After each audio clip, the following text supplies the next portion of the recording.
Stéphane Duguin, CEO of Cyberpeace Institute, 2 decades of experience tracking down criminals, terrorist organizations, and he was in law enforcement with Europol doing this, and now is leading Cyberpeace Institute, this NGO who protects those who protect us. So, Stéphane, I will hand over to you, and you will present this wonderful panel that you put together. Thank you. Thank you so much, Jean-Christophe, for this very warm welcome and warm words. So thanks for everyone for staying, because I understood there were some lot of people exiting after the previous panel. Let's see if some are coming back. After this amazing pedigree that you described about me, Jean-Christophe, I'm going to admit that I cannot even open a Teams message, so I do not have the family name of anyone. So I know your first name, which is very nice. And I will let you introduce yourself when you take the floor, if that's okay with you. So Stéphane Duguin, the CEO of the Cyberpeace Institute, and thank you for joining a session that we discussed with Jean-Christophe quite a lot in terms of organization, a topic that we saw missing, which is in the context of certain regulation in the EU, we have a community that is created. In the context of the DSA, part of the community is the trusted flaggers. And we're wondering, and I will explain why, what is made for the trusted flaggers for them to be in capacity to do that job. And in fact, beyond the trusted flaggers, what is made for civil society in Europe to defend everyone else, meaning us. The one that are cleaning the internet on the content level, the trusted flagger, and the one that are making sure that the internet itself is still working, managing the cybersecurity. So you have a big community of civil society which is under-resourced. No one really think about them, no one know them, and they are not under the limelight of regulation, and their threat landscape is very quickly changing. So the panel is to discuss about this, looking into the context, hearing from experts. So it's a pleasure to welcome Katie from the Global Cyber Alliance, Benoit from ARCOM, Alejandra, who has just been appointed trusted flagger in France, and Antonios coming to us from Europol. And I will start with you, Katie. From your point of view, what is the problematic that you see when it comes to threat landscape around civil society today in Europe? Thank you, Stéphane. Thank you for being here. Thank you, Jean-Christophe, as well. So I think from our perspective, so the Global Cyber Alliance is a non-profit. And over the year, we saw non-profits filling in gaps of cybersecurity markets because the cybersecurity markets is very for-profit driven. And you see a lot of them in the expo zone here at the INCYBER forum. And often they don't develop and deploy tools that will secure civil society organizations. So that creates a huge threat for them. And there's a number of nonprofits who do fill in that gap. Cyberpeace Institute is one, Global Cyber Alliance is another, and there's a number of others which I can get into. So that's one thing, the lack of tools, and meaning that this gap is being filled by other nonprofits creates another vulnerability because you don't know how long these nonprofits will be able to operate and fill in that gap to secure civil society organizations. Thanks for this opening, and then coming to you, Benoit, on that context that Kelly was just mentioning in terms of what is the situation in which civil society, and in our case, trusted flagger, are evolving today, which de facto creates vulnerability, or at least does not get them stronger.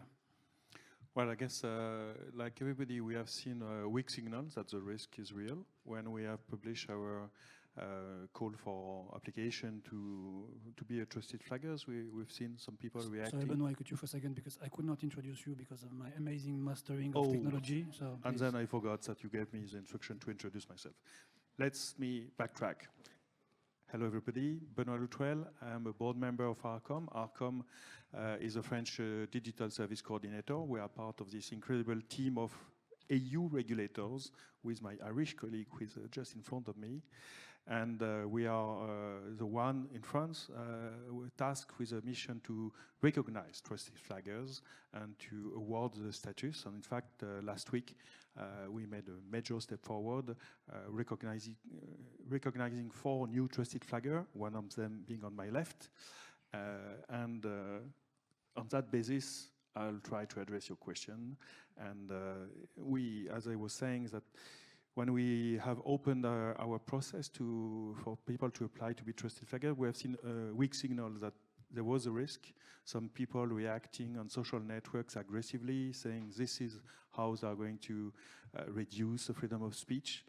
So that was the first signal. The second signal, of course, like everybody, was what happened in Germany, where a trusted flagger was designated by our colleague from Venezia, and it triggered a whole political movement very aggressive on that. So we do recognize the risk. I guess what we are seeing with the 5 trusted flaggers that we have designated at this point, the first defense is that those people are highly professional, specialized on recognizing content which is manifestly illegal. So it's not a question of restricting free speech. It's rather saying when you have an obvious cases where the limit set by the law has been breached, you can intervene. But then it also triggers, second thing is that those people usually have very strong links with public authorities, because when you are clearly seeing something which is manifestly illegal, you can either want to take it down, or you want to go after the author, which need to be criminalized.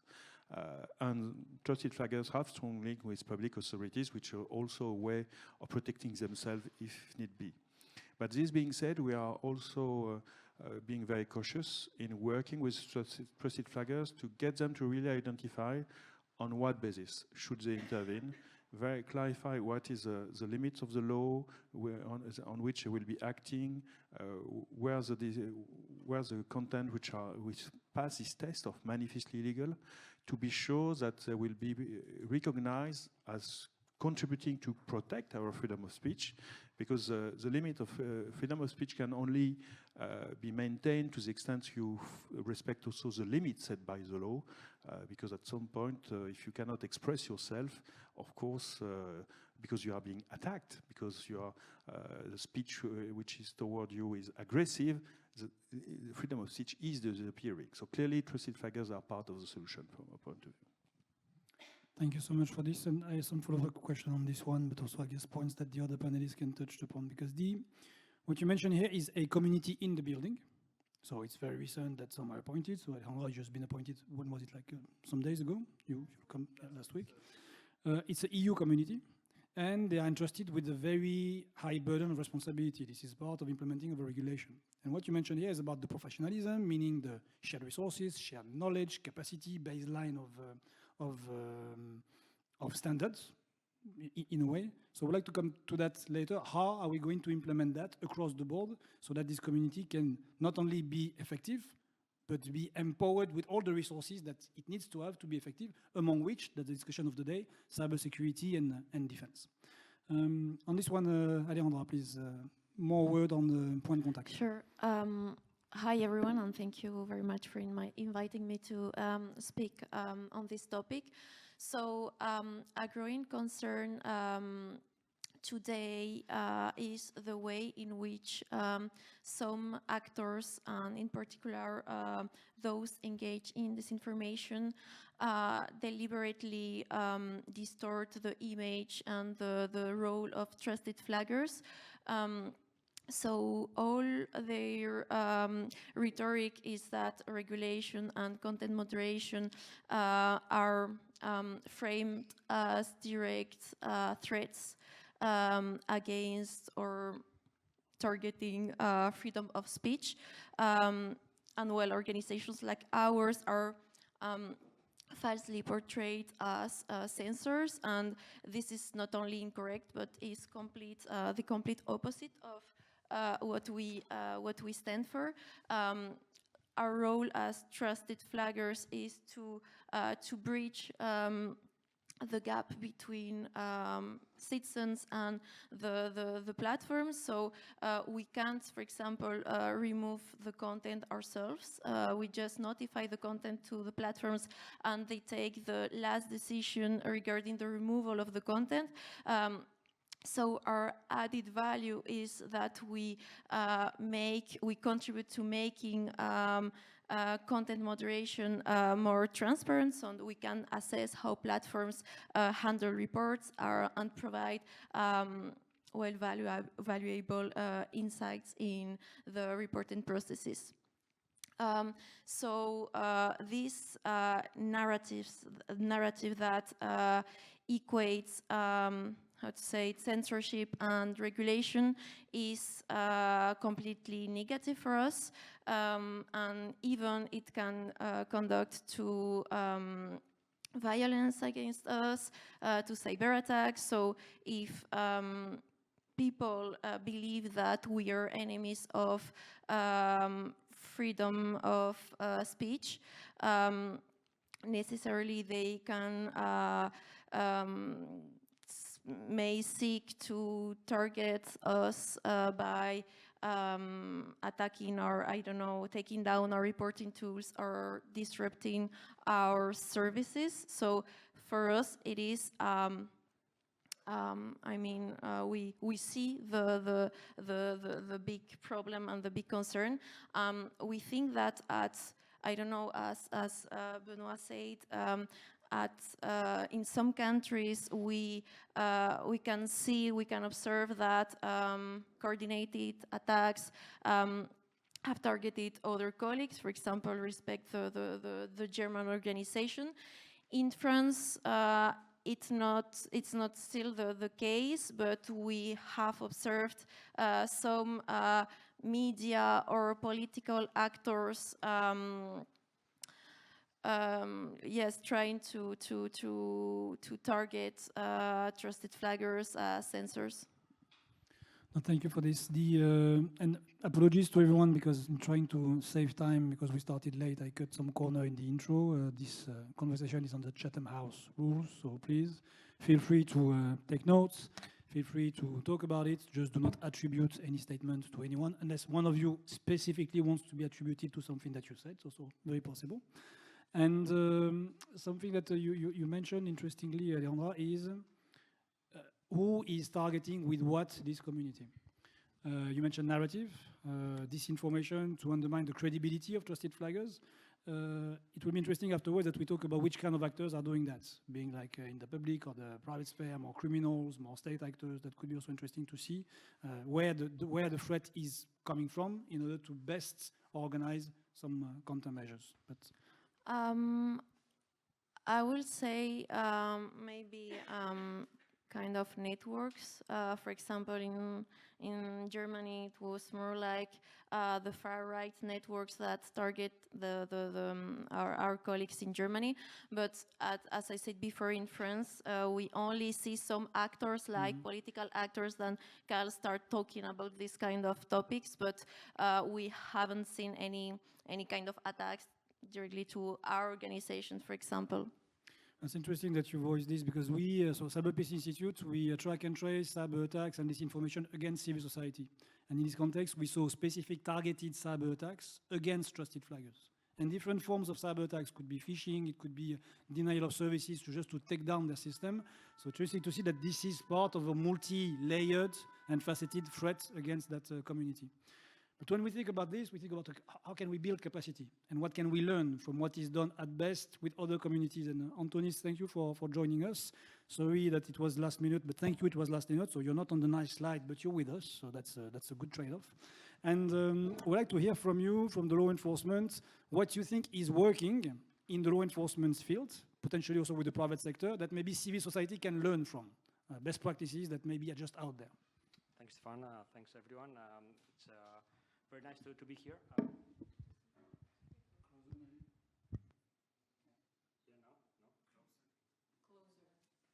Like that? Yeah? Okay, perfect. Okay. Hi, it's my pleasure to be here. Thanks for the invitation. So, yes, I work in the EU Internet Referral Unit at Europol, which is a unit that was set up 10 years ago to support certain tasks, especially in the realm of content moderation. So, one of our tasks is to report content to online service providers for their consideration. So basically, this is part of the public-private partnership that was established also around that time, and work together with companies, a lot of companies, to build trust, first of all, among ourselves, and improve our collaboration, and try to keep safe the community of users. But I have to say that we're in a kind of a privileged position because we are backed by governments. We are European body, so we're backed also by the Commission. So of course, there's not always there's not enough resources, but there are resources, and we have resources, and we're not in the same position as the trust flaggers in civil society realm. But what I would like really to stress today is that I think that we need to rethink and reconsider how we look at trust flaggers in civil society, because we look at them as a kind of an isolated community.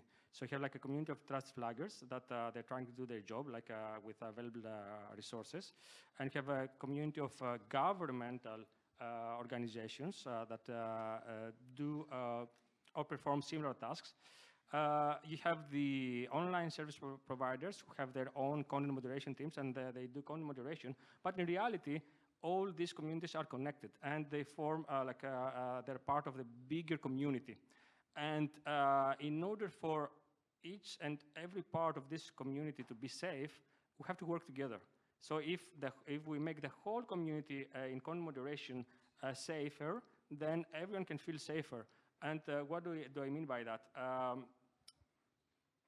We have learned in our work with companies that when you trust each other, when apart from seeing you as distinct actors, you work together to improve things, then you can also reinforce safety around the community.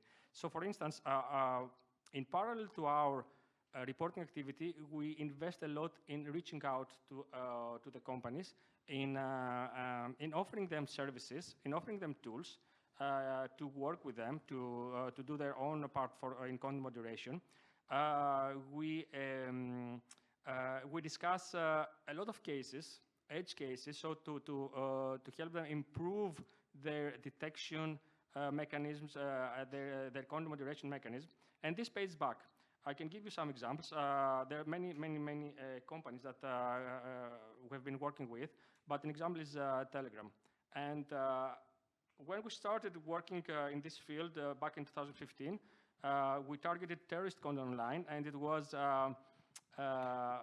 mostly Facebook and Twitter that were affected when the Islamic State moved to social media to disseminate their propaganda. But then quickly, when we started working with these big companies, because they had the resources, they managed like to protect somehow their platforms at the time. And propaganda moved to Telegram. It was end of 2015. At the beginning, the relationship with Telegram was not existing. Then it was bumpy. Like we started like reaching out to them for a long time, and we continued doing reporting content and sending messages. And then at some point, this somehow matured, and we started talking to each other in 2017, and we started building capacity together. And then this culminated with a big action that changed the whole landscape of terrorist propaganda on the internet. Maybe you have heard about this, Stefan. So my point is that there are tools, there are solutions. We have to share more among each other. We have to collaborate more with one another. And we need to think globally about the community of content moderation and its actors. No, thanks for opening up on this idea of a community. So if anyone is sitting in this room randomly and you have no clue what we're talking about with trusted flaggers and etc., so just a quick recap. You have this piece of legislation called the Digital Service Act, which is creating de facto a community. Part of it is trusted flaggers, civil society, associations that are going to flag content. The other part is the online service provider, the one that are running the content needs to do something about it, the law enforcement in the middle of that, and the rest of the whole society that should benefit from the regulation. And indeed, it's very true what you're saying. This creates that community. People need to work together to achieve it. Not one against each other, together, with sometimes different agenda, being demanding with each other, but this still needs to happen. Interestingly, and then I will have a follow-up question for all of you, is in order to achieve this community and the performance of this community, what is it that today is needed when it comes to trusted flaggers? And specifically for you, Katie, you are looking into a community which has the same responsibility, so the one that is called the Common Good Cyber Community. So for the one who do not know, you have hundreds of civil society out there which are making sure that the internet that you're using works.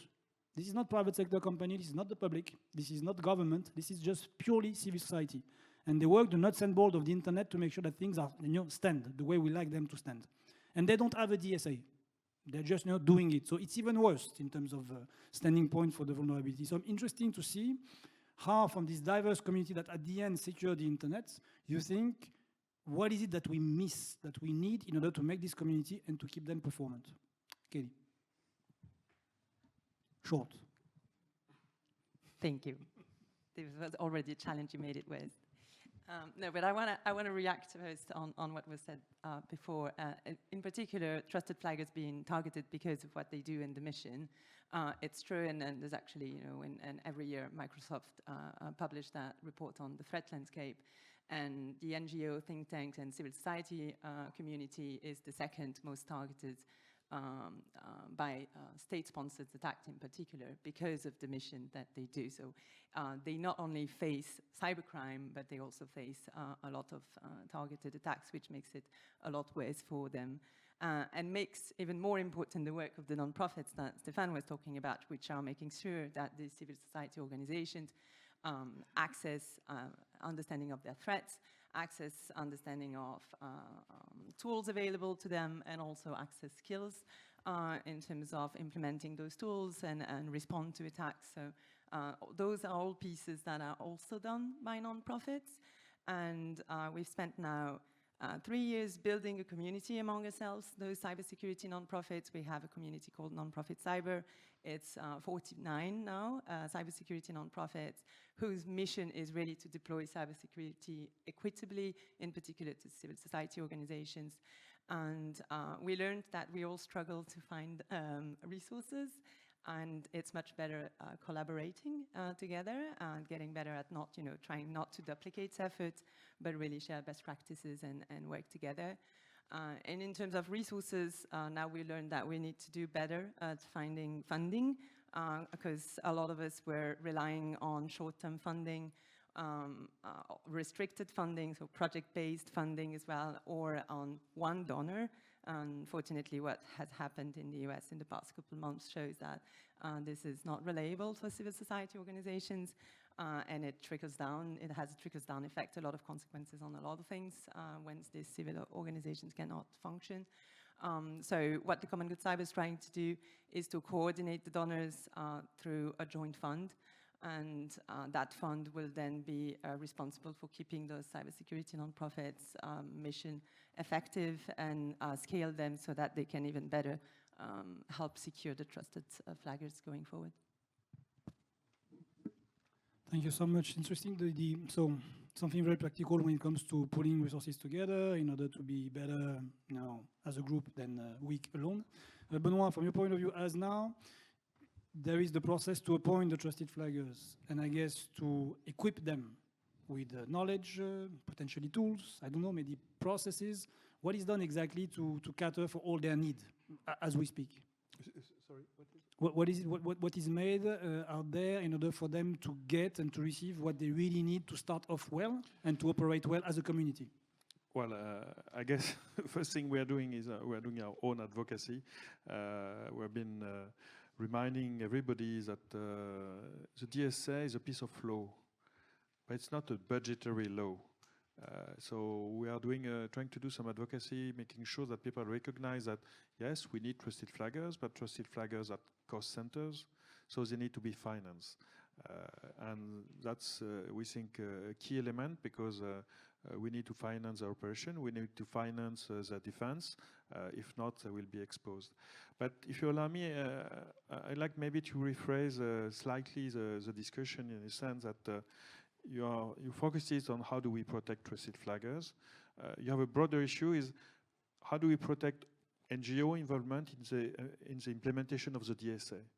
And people are all putting a lot of focus on the trusted flaggers, but I'm not that afraid, honestly, with trusted flaggers, because as I mentioned, usually they have already established link with public authorities. Whereas if you discuss how we deal with the biggest risk, which are the systemic risk induced by the VLOps, then we have another group of NGOs who are also engaging in the public debate. And they are the one doing the bulk of the advocacy, where we need them. It's a crucial element of the DSA to empower the civil society to be part of regulation. And those NGOs will be also affected and will be targeted. If you start arguing that a platform which is a VLOP should change its algorithm to decrease the amplification of hate speech that is dangerous but may not be illegal, then you will be targeted and you are not a trusted flagger. So going through that line, we realize that we should have in mind saying, should we set up a trusted flagger to defend the NGO community at large? And we don't know yet whether it's a question of reaching out to big NGOs who are, I don't know, helping migrants.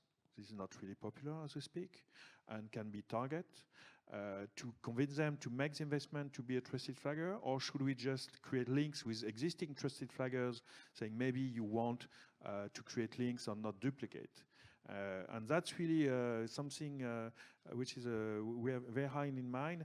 We also, because we are reversing the questioning, so who is at risk? And we came out saying, okay, civil society is at risk currently. We came out thinking maybe elected officials locally are at risk. So we are in early stages of discussing with association representing elected officials, saying, how do you deal with that risk? How do you, because typically those we have crucial groups in the society, which are journalists, elected officials, NGOs. Are they protected? Do they feel protected? How do we use the DSA? How do we use existing trusted flaggers? And I think that's where we see a lot of potential. I get it. It's very interesting what you're saying, that the community is bigger than trusted flaggers, like should not become the tree hiding the forest, because it's representing it but not hiding it for sure. But this calls for other points, I guess. From your point of view, Alejandra, being the one doing the job, how do you feel the sense of community? First, in France, the point of contact is a French trusted flagger, but beyond France, in the EU, in terms of sharing best practices, do you know who to call if you're under attack? From who to get help? You know, this kind of very simple thing. Do you have them in place, or what's happening out there? No, not at all. But I think that the main challenges, and the civil society, or at least the trusted flaggers agree with that, is funding resources and security challenges. So, of course, cyber attacks, disinformation, or even intimidation, all these kind of attacks needs resources. So, for example, in the case of Point Contact, but also many organizations, we operate with project-based funding, which must be completed with substantial operational funding. So this is a first thing we have to point out to fight against cyber attacks and to protect our own infrastructures. We need more support and structural funding. So this is a first thing. And then we also would like to have clearer reliable pathway to escalate if we face a cyber attack or any kind of attack. So, well, this is something that I think this is something that we ask, like, to have more clear guidelines across the EU about if we have a problem, what we can do, what kind of resources, what kind of structure we have to contact. So, yeah. That's it's interesting.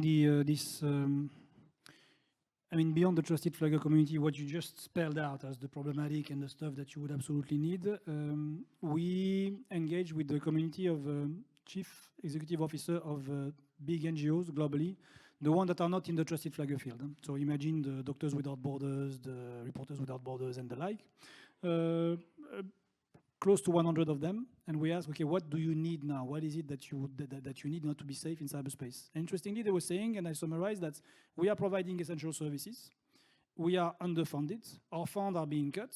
To your point, it's not known to the outside world. When someone is financing for a project to dig a well on the other end of the world, I need to spend all my money to dig in that well. And I cannot do cybersecurity in the meantime. I cannot have IT managers. I cannot manage my overhead. I need to dig that well. And at the same time, we are under attack by criminals, by states. We are the only sector which is attacked by everyone. And at the end of the day, the accountability level to the attackers is down to 0. And this has to stop.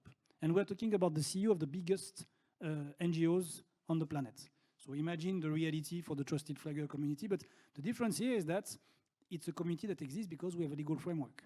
So I think we can piggyback on something existing in order to start providing capacity at scale and in an organized way, which is different when it's just a loose network of people that I like globally. Antonis, and we have 10 minutes remaining, so we'd like to have some questions from the audience. Practically speaking, what do you think the community can learn from methods that have been put in place, what you're mentioning before in the time of the EUIRU, or things that you have seen working well, or the other way around, stuff that should absolutely be avoided in order not to make any mistake into this community building that you were mentioning?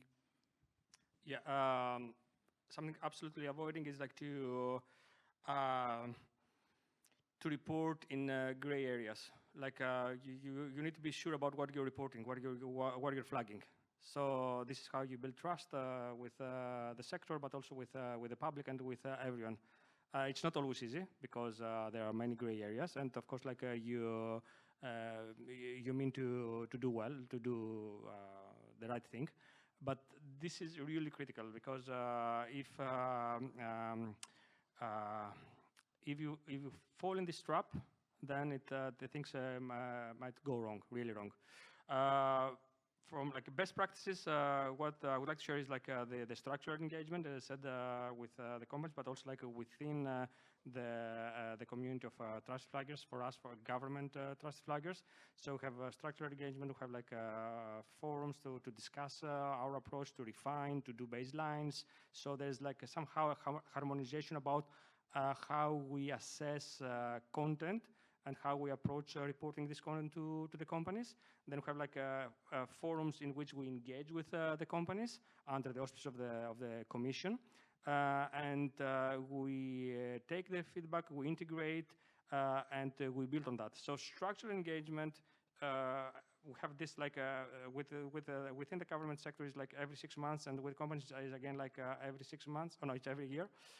So it's like at least three big meetings to discuss how it's going, the implementation of TCO or like the flagging of content, and also technical solutions. So we have like collaborative technical tools.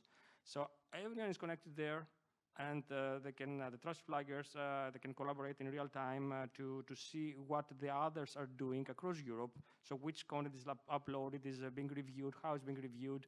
You mean the government, the one from the government? For the government, yeah, for the government. So have like a technical solution in place. First, all governmental authorities connect there. They upload the content that they want to review. Everyone can see if there's duplicates, so if someone else across Europe works on the same content, how they assess the content, deconflict, take joint decisions, and then send it to the companies for their review, and then to integrate the feedback from companies. This is also important because it helps, like technology helps us like to make you work together. Well, thanks for sharing this, and it's good to have this kind of display, and thank you for addressing the detail of what works already, so we don't have to think that we need to reinvent the wheel. There's maybe sectors in the EU that we need to look into in order to get some best practices for implementation. Yeah, 5-6 minutes remaining. Promise that to the panel, that there will be questions from the audience. You're the audience. Do you have questions? Please.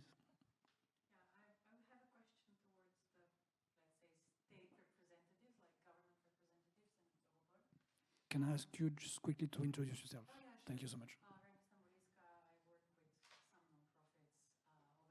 other one private sector, on cybersecurity and EU advocacy.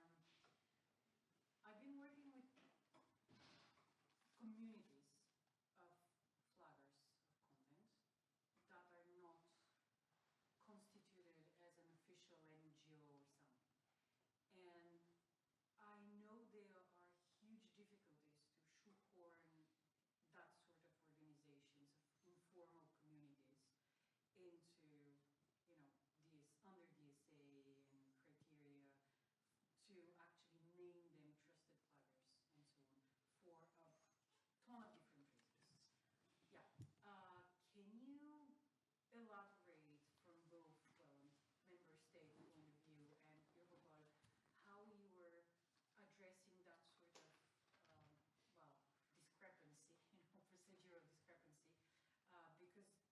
the communities I'm thinking about have been doing a lot of work on jihadi content, but also on alt-right/far-right content that could escalate as individual terror attacks.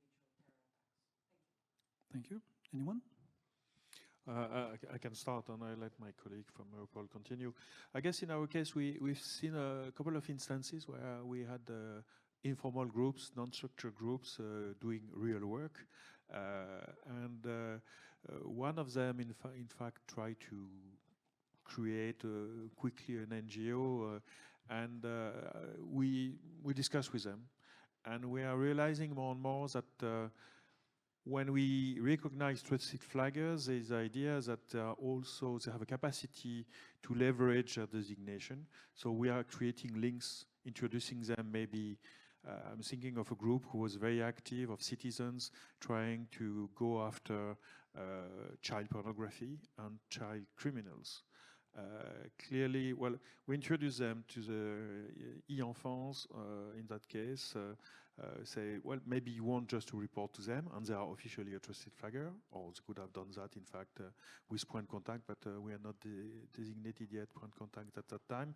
So, and it's part of the idea that we have, if we have a limited number of trusted flaggers, we should also consider that there is no limits to the number of people, of groups they can coordinate in a way.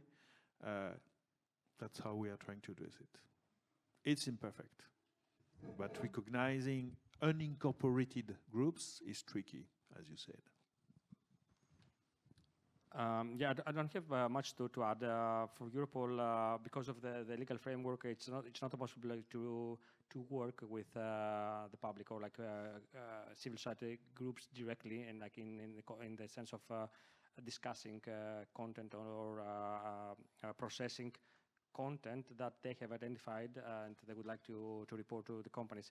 But member states, depending on their model, they have started this type of collaboration, so they can receive this type of reports from the public or from groups from the public, and then they pre-process and maybe they report on behalf of the public. So there's somehow like some filtering there. And I think that this is the idea, like also behind like DSA, like to designate groups that they have, like they reach the standard, they reach the threshold, and they can be designated like for good reason. Because also we have to be a bit careful when we open this up to the public, because there's so much out there, and it has to be a process baseline for assessment, and this has to be observed, I think. Thank you. Thank you. And the question will be the last one. It was the last one. Okay, so I want to thank all the panelists, but just before closing, I would like to ask you for a closing statement. And you gave a lot of your time to come here and to talk to everyone. So if that closing statement is about explaining to us what we do and how we can help, please do. Use the moment. But already, thank you very much for your insight, Katie. Thank you. Well, we're talking about threats and civil society organizations. I mean, whether you talk about the three as trusted flaggers or the forest, as all the civil society organizations, the threat they face is only going to increase. We talked that there are tools available to them. Mentioned, the Global Cyber Alliance, we offer some free solutions through a toolkit to civil society organizations. You have the Cyber Peace Builders from Cyber Peace Institute, which matches civil society organizations with a workforce that has the skills to help them. Then Quad9 is a specific tool, for example, that can be implemented for free, and it's a DNS resolver. It blocks access to known malicious websites so that you don't fall victim to whatever that website was up there for. And there's a number of other initiatives, and we have them mapped. But one thing that is never going to happen in terms of securing that forest is if we try to reach out to one tree after the other. So one thing that the Common Good Cyber is really trying to do is looking at the roots as well, and securing the infrastructure, helping those who are making the digital infrastructure safer for everyone, because we really need to fix that cybersecurity market and have it think about a safety for everyone instead of just, business for profits driven mindset.